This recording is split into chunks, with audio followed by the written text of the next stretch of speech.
Pemirsa, Satuan Tugas Penanganan COVID-19 mencatat kapasitas testing atau pemeriksaan COVID-19 terus mengalami peningkatan. Bahkan saat ini kapasitas testing di Indonesia sudah mencapai 96,35% dari standar Badan Kesehatan Dunia atau WHO.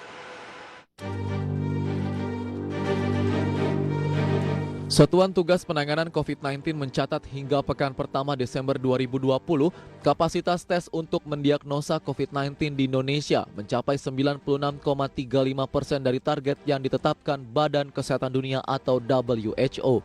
Standar WHO menetapkan perbandingan 1/1000 penduduk per pekan atau sebesar 267.000 orang per pekan. Juru bicara Satgas Penanganan COVID-19, Wiku Adhisa Smito menyebutkan seharusnya peningkatan kapasitas tes mampu menurunkan kasus konfirmasi COVID-19. Namun yang terjadi, peningkatan testing ini justru diikuti dengan tren peningkatan kasus terkonfirmasi positif COVID-19 yang semakin memburuk bahkan tidak terkendali. Pada minggu pertama bulan Desember tahun 2020, jumlah testing yang sudah dilakukan di Indonesia mencapai 96,35% dan semakin mendekati target WHO.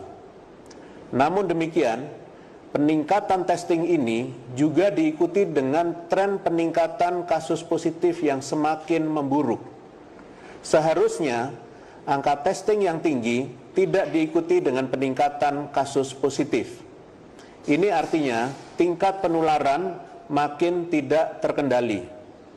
Tolong pengertiannya, tolong kerjasama yang serius. Jangan sampai kerja keras kita selama ini hilang percuma.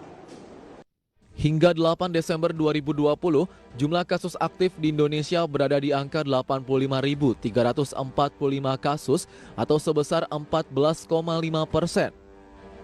Angka ini masih lebih rendah dari rata-rata dunia sebesar 28,47%. Sedangkan penambahan kasus positif sebanyak 5.292 kasus dan jumlah kasus sembuh sebanyak 483.496 kasus atau 82,3% dibandingkan rata-rata dunia 69,24%. Sementara itu, untuk jumlah pasien meninggal hingga saat ini mencapai 18.000 kasus atau 3,1%. Sedangkan rata-rata dunia sebesar 3,06%. Dari Jakarta, Ade Firmansyah untuk IDX Channel.